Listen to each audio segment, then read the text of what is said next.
Youth vision کے plate form سے زاویہ ذوق میں سرفراز ذوق کی جانب سے آداب. اپنے ہفتہ وار سلسلہ پاکستان سے جڑی خوشخبریوں میں تمام احباب کو خوش آمدید کہتے ہیں. دوستو، اس ہفتے کی خوشخبریوں کے ساتھ ہم حاضر خدمت ہیں.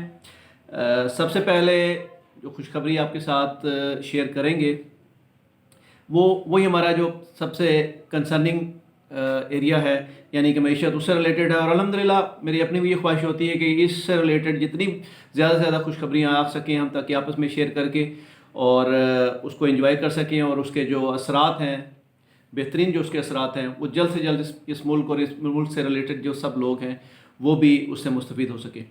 تو وہ ہے ہمارے معیشت سے ریلیٹڈ خوشخبری. الحمدللہ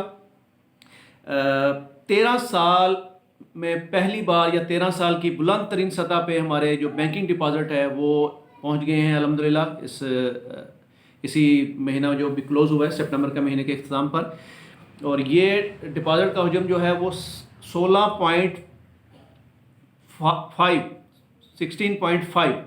کھرب روپے تک پہنچا ہے. الحمدللہ یہ پچھلے 13 سال میں ہائیسٹ لیول پہ یہ ڈپازٹ پہنچے ہیں. تو یہ ایک بہت بڑی خوشخبری ہے اور بڑی خوش آئند پیش رفت ہے الحمدللہ. اس کے ساتھ جو دوسری خوشخبری ہے وہ بھی معیشت سے ریلیٹڈ ہے، اسی سے جڑی ہوئی ہے.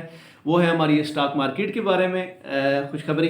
الحمدللہ اس میں جو تیزی برقرار تھی اسٹاک مارکیٹ میں، اسی کے سلسلے میں ہے کہ ہمارا جو KSE 100 انڈیکس ہے وہ 503 پوائنٹس کے اضافے کے ساتھ 40,353 پوائنٹس کے سطح تک پہنچ گیا. الحمدللہ یہ بھی بڑی خوش آئند خبر ہے، ایک اچھی خوشخبری ہے کہ اس سے الحمدللہ بزنس کے مواقع اور بڑھیں گے، اور جو پیسے کی اور دولت کی فراوانی اور ریل پیل ہوگی اس سے انشاءاللہ تعالیٰ ہمارے ملک اور ملک سے ریلیٹڈ تمام لوگ جو ہیں وہ مستفید ہوں گے انشاءاللہ تعالیٰ، اس سے بہرہ مند ہوں گے، فائدہ اٹھائیں گے زیادہ سے زیادہ.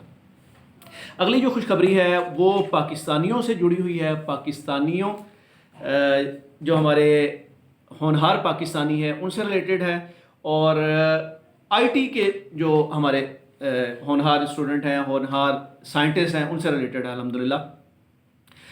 یہاں پہ آپ کو یہ بتاتے جائیں کہ پاکستان چاول کی پیداوار میں دنیا کا الحمدللہ 10واں بڑا ملک ہے. چاول نہ صرف ہمارے ملک کی جو غذائی ضرورت ہے اس کو پورا بھی کرتے ہیں، اس کے علاوہ جو ہمارے اس کی جو ایکسپورٹ ہوتی ہے اس سے ایک بہت بڑا زر مبادلہ بھی پاکستان میں آتا ہے، اور اس کا بھی ایک بہت بڑا سورس ہے.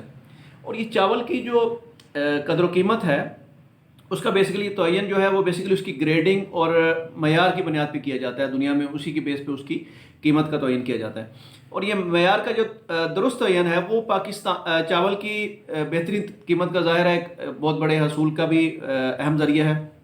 لیکن انفارچونیٹلی ہمارے ملک میں یہ جو کام تھا یہ بڑا ایک روایتی ٹپیکل مینول طریقے سے کیا جاتا ہے، اور ظاہر ہے جس میں اچھا خاصا وقت بھی لگتا ہے اور جو بڑا پیچیدہ اور مشکل بھی ہے. تو اس کی بھی ظاہر ہے پھر آفٹر افیکٹس ہمیں آتے ہیں، اور ہماری جو ایکسپورٹ ہے وہ اس کی وجہ سے افیکٹ ہوتی تھی. تو الحمدللہ اب اس مسئلے کا حل بھی ہمارے نوجوانوں نے، ہمارے سائنٹسٹ نے جو IT سے ریلیٹڈ ہے انہوں نے نکالا ہے. تو NID یونیورسٹی کا آرٹیفیشل انٹیلیجنس سینٹر کے اساتذہ اور طالب علموں نے مل کے ایک پہلا سافٹ ویئر تیار کیا ہے جو کہ رائس سے ریلیٹڈ ہے، اس کی گریڈنگ سے ریلیٹڈ ہے، اس کی جانچ سے ریلیٹڈ ہے. تو یہ آرٹیفیشل انٹیلیجنس سافٹ ویئر بنایا ہے، اور اس کا جو نام ہے وہ ہے رائس کوالٹی انالائزر. تو یہ بیسیکلی چاول کے دانوں کا جو مشین لرننگ ہے اس کے ذریعے تجزیہ کر کے اس کے معیار کا تعین کرے گا.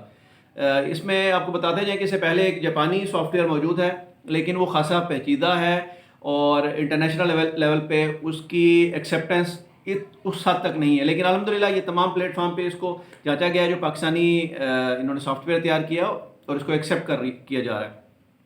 تو الحمدللہ یہ بہت بڑی اچیومنٹ ہے. اس سے ہماری جو چاول کا جو بزنس ہے اس میں بہت ہی مثبت انشاءاللہ تعالیٰ اس کے امپیکٹ آئیں گے اور افیکٹ آئیں گے انشاءاللہ. تو اس موقع پہ تمام لوگ جو بزنس سے ریلیٹڈ ہیں، چاول اور اس کی پیداوار، اس کی ایکسپورٹ، اس کی پروڈکشن، اس کی پروسیسنگ، وہ سب لوگ خصوصی طور پہ، تمام پاکستانی بھی، وہ سب لوگ بھی خصوصی طور پہ، اور خاص طور پہ NID کے یہ جو ڈپارٹمنٹ ہے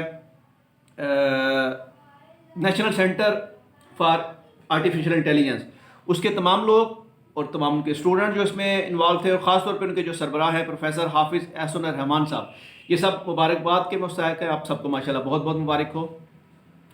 اس کے ساتھ ہی ہم اس دعا کے ساتھ آپ سے اجازت چاہتے ہیں کہ رب محمد آپ سب کو اپنے حفظ و امان میں رکھے، پناہ میں رکھے، پروٹیکشن میں رکھے، موجودہ اور آنے والے آزمائشوں کے دنوں میں عافیت نصیب فرمائے، آپ سب کو آسانیاں سمیٹنے اور آسانیاں تقسیم کرنے اور خاص طور پہ خوشخبریاں پھیلانے کا باعث بنائے. السلام علیکم ورحمۃ اللہ.